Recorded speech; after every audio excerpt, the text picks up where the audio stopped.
Right, hash 2 in my series of how to overcome extreme paranoia. Sorry, I'm twitching a bit because I'm very self-conscious because I'm holding the phone so very close to my face, my pudding face, and I've struggled to look at myself and I have to talk very quietly, I feel, in this place where I am.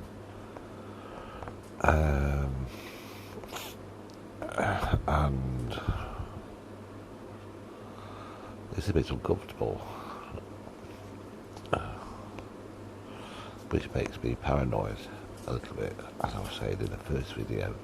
So I hope you can hear what I'm saying, let's put it that way, or us all, and even. So about this one, about what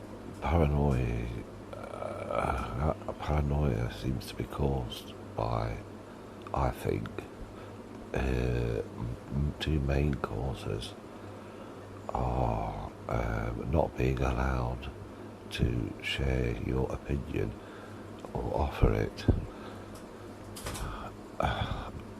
or having accepted ever at all, or validated or supported,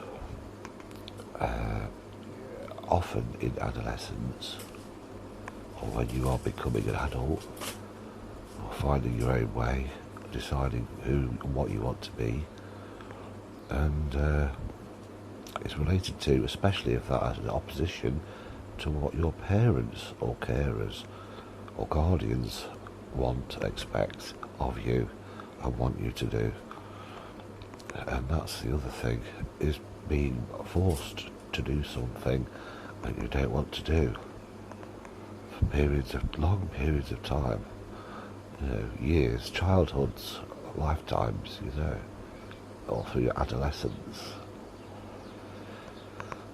And even though it's probably done by parents, carers and guardians in the best possible interests in terms of your economic independence and survival as an adult, and learning that you have to accept being enslaved to some extent, utterly for a lot of people, less so for others, but also, to live within the law, not kill people, not rape people, or break into people, etc. But also be able to stand up for yourself, defend yourself, your wife and your family, if you're a man that is. And if you're a woman, I don't really know.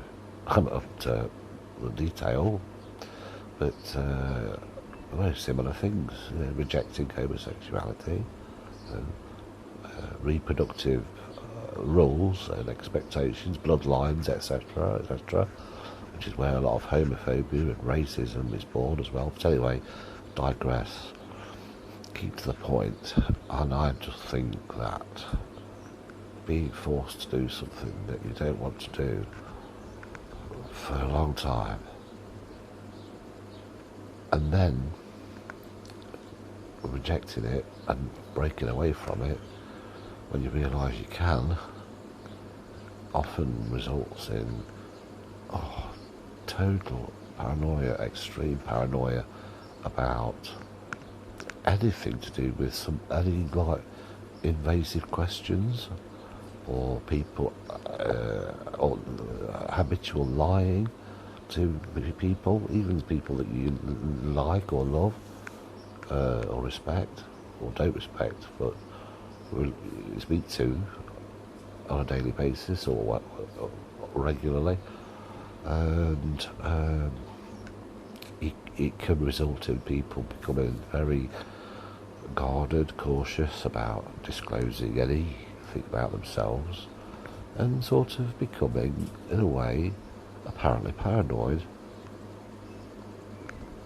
just in a sick way, and in a dysfunctional, in a pathological way that's like often ends up with a diagnosis of mental illness of one kind or another, and a lifetime of medication, and subservience in a slavery of much worse depth and proportion and control and breadth than you ever would have suffered as a regular working slave, you know.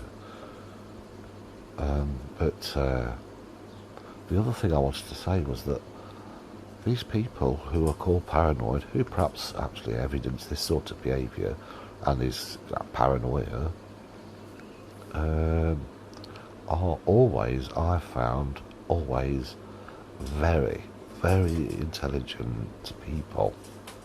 Extremely intelligent people.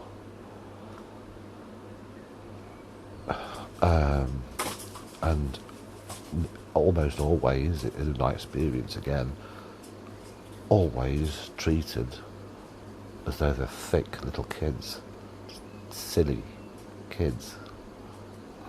And their opinion, once diagnosed and treated and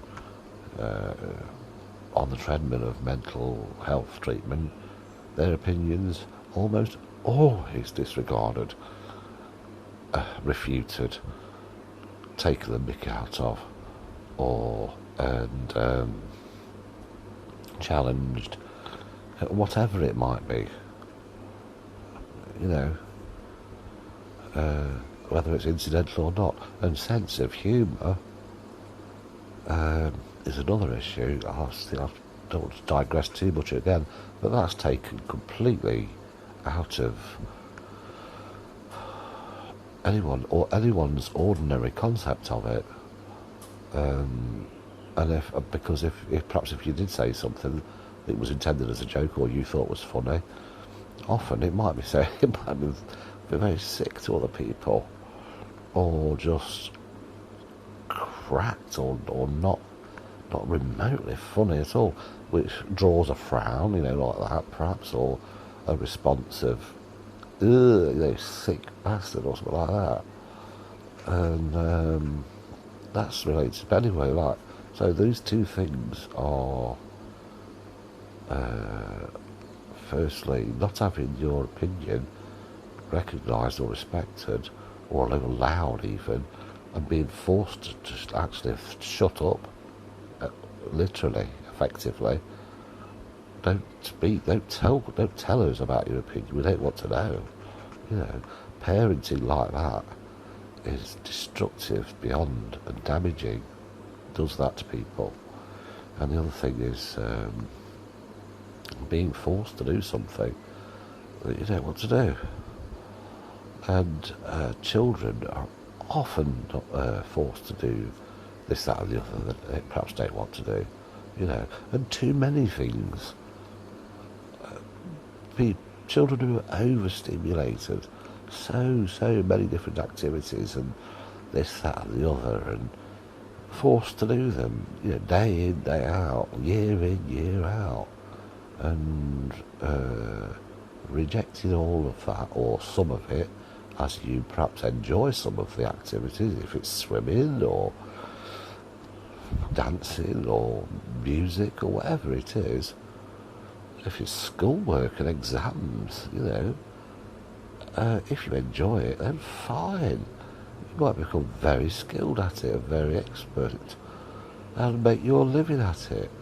But if there's too many things to choose from, rejecting and selecting the ones that you're interested in and want to do can be absolutely impossible, or so difficult to achieve as an adult, burgeoning adult, or developing independent soul. And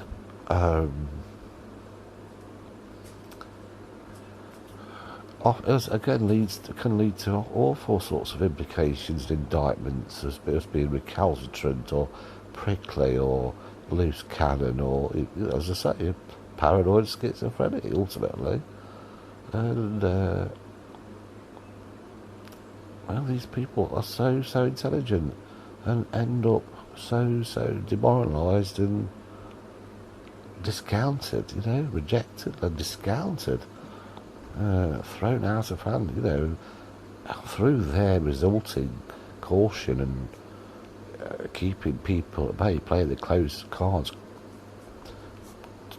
within their chest, you know, not holding their cards or showing them in life at all, just leading a life of addiction, you know, alcoholism, you know, prescription drug abuse, whatever it is, dysfunction, you know, whatever, criminality as well.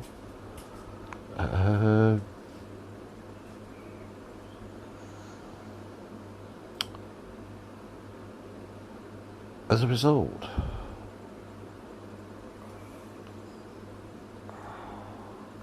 and so whatever they do choose or want to do, or is absolutely rejected by the rest of society. It's prevented. It's taken away from them. You know, sometimes forever. Some of these people end up in jail for life, psychiatric hospitals for life. You know, or did do. You know. But anyway, yeah, those things. Very intelligent people.